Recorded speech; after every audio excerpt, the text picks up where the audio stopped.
itu semua berdasarkan hukum. Saudara pergi berbelanja, ya, belanja ke toko, itu berdasarkan hukum. Jadi tidak ada yang namanya transaksi, tidak ada persoalan hukum. Terhadap anak turunan Anda itu berdasarkan hukum. Karenanya kita harus belajar masalah hukum. Sebagai negara hukum, mestinya sejak dari sekolah dasar kita sudah diajarkan tentang hukum. Karena apa? Karena hukum itu berlaku sejak kita lahir. Hanya memang bagi mereka ada pengecualian, ya, tidak dihukum ketika melakukan perbuatan apabila mereka itu masih di bawah umur. Tapi yang akan mempertanggungjawabkan adalah walinya. Jadi jangan dikira bahwa Anda tidak cukup umur lantas tidak terkena hukum. Tetap terkena hukum. Baik hukum yang kira-kira kurang mengenakan maupun hukum yang mengenakan. Hukum yang kurang mengenakan tentu yang kena sanksi. Ya, Anda secara langsung tentu saja ada pengecualian. Tetapi hukum yang kira-kira mengenakan pada Anda adalah hukum waris. Ya. Jadi harta kakek yang diturunkan kepada anaknya maka jadi warisan, harta warisan. Ketika anaknya meninggal, yang ditinggalkan, harta yang ditinggalkan oleh dari kakeknya itu namanya waris pengganti. Dan seterusnya. Sekali lagi saudara-saudara, dalam kesempatan ini saya ingin membuka pikiran kita. Jangan kita acuh terhadap hukum. Walaupun saudara adalah pedagang, ada hukum dagang. Walaupun saudara adalah petani, Anda tetap akan berurusan dengan hukum. Karena apa?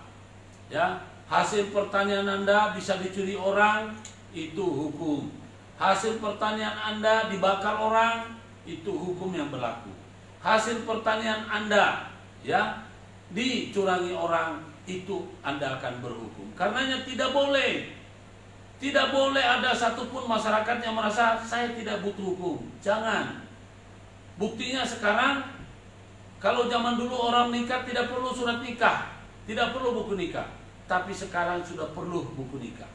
Kalau zaman dulu orang melahirkan, lahir saja, dilahirkan sama mbak dukun, ya, dukun beranak, tidak perlu akte kena lahir. Tapi sekarang perlu kena lahir. Buktinya silakan dicoba, urus KTP, urus surat untuk pengantar sekolah, pasti pakai surat kena lahir. Jadi jangan menafikan hukum itu. Justru yang saya prihatinkan adalah negara. Negara ini tidak peka.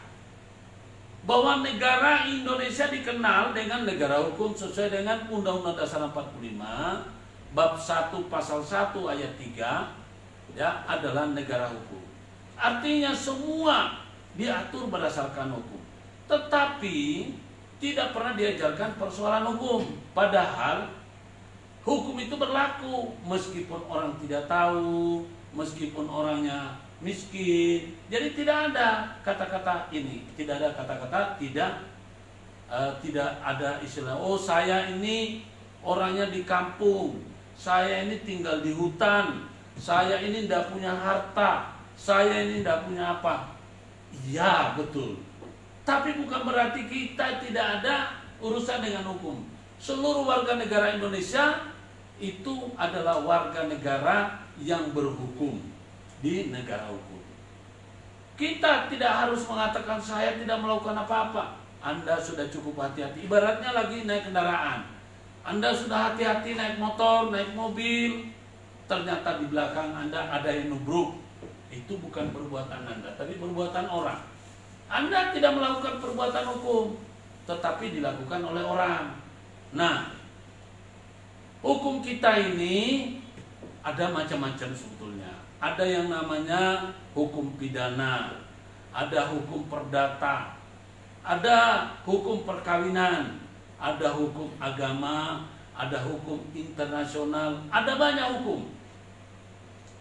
Bagi mereka yang mata pencahariannya di laut, misalnya, maka dia kena dengan undang-undang. Ya, tentu kan sekarang Menteri Kelautan kan ada. Berarti ada hukumnya, ada undang-undangnya, ya kan? Kemudian dia tinggal di hutan. Itu berarti ada undang-undangnya karena ada Menteri Kehutanan. Ya kan? Ada undang-undangnya. Dia sebagai petani, ada Menteri Pertanian. Berarti dia juga ada hukumnya. Tidak mungkin tidak ada. Nah, ini yang perlu disadari oleh masyarakat.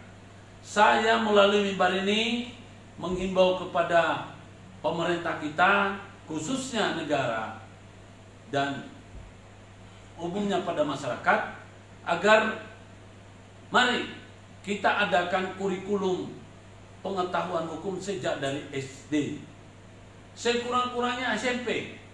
Jadi masyarakat harus dikasih tahu bahwa hukum itu apa, ya, apa batasannya hukum, apa kepentingannya hukum. Ini penting, ini perlu.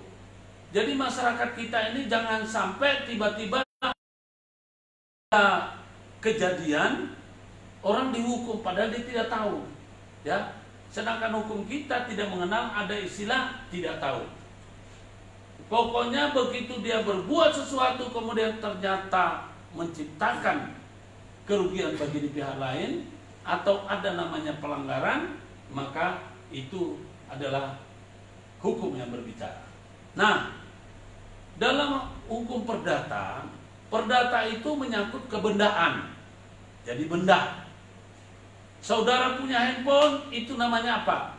Hukum perdata. Kepemilikan Anda dengan barang itu, dengan objek itu adalah bersifat perdata. Ya. Sedangkan Anda dengan orang lain juga perdata. Jadi hubungan antara anak dengan ibu, antara anak dengan ayah, antara kakek dengan cucu, antara nenek dengan cucu, antara saudara ipar dengan saudara ipar, itu namanya hubungan perdata juga. Jadi semuanya. Kemudian Anda menjalin kerjasama. Kerjasama membangun suatu usaha. Itu namanya hubungan perdata. Antara satu orang dengan orang lain ketika menjalin suatu kesepakatan untuk bekerja sama atau apapun, itu namanya adalah perdata. Jelas ya?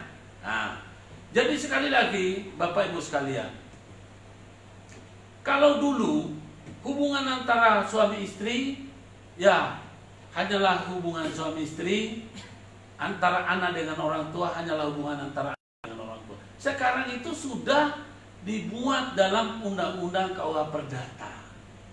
Ya, sudah masuk. Hubungan suami istri harus ada tanda bukti. Kalau dulu tidak perlu ada surat nikah. Orang tiba-tiba kawin, menikah, punya anak, tidak perlu ada keterangan lahir, nggak perlu ada apa, pokoknya yang penting sudah terjadi nikah antara pihak satu dan pihak lain bersepakat untuk nikah, menikah. Tidak perlu ada surat. Sekarang sudah ada surat. Karena itu ada. Lalu apa dan kenapa harus ada itu? Harap dipahami. Terjalinnya suatu hubungan antara perempuan dengan laki-laki menjadi menikah, itu ada beberapa faktor yang harus diketahui.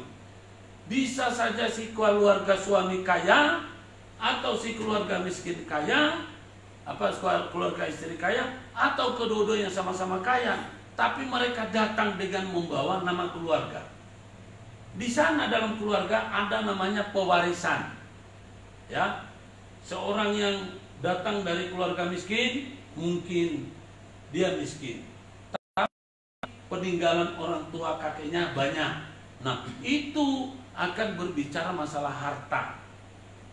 Ada yang namanya harta warisan, harta bersama, ada yang namanya harta bawaan. Bagi seseorang yang datang dengan keluarga dari orang mampu, tentu dia akan membawa namanya harta warisan. Datang lagi keluarga ini bukan dari warisan, tapi dia memang sudah sukses sebelum menikah, namanya harta bawaan.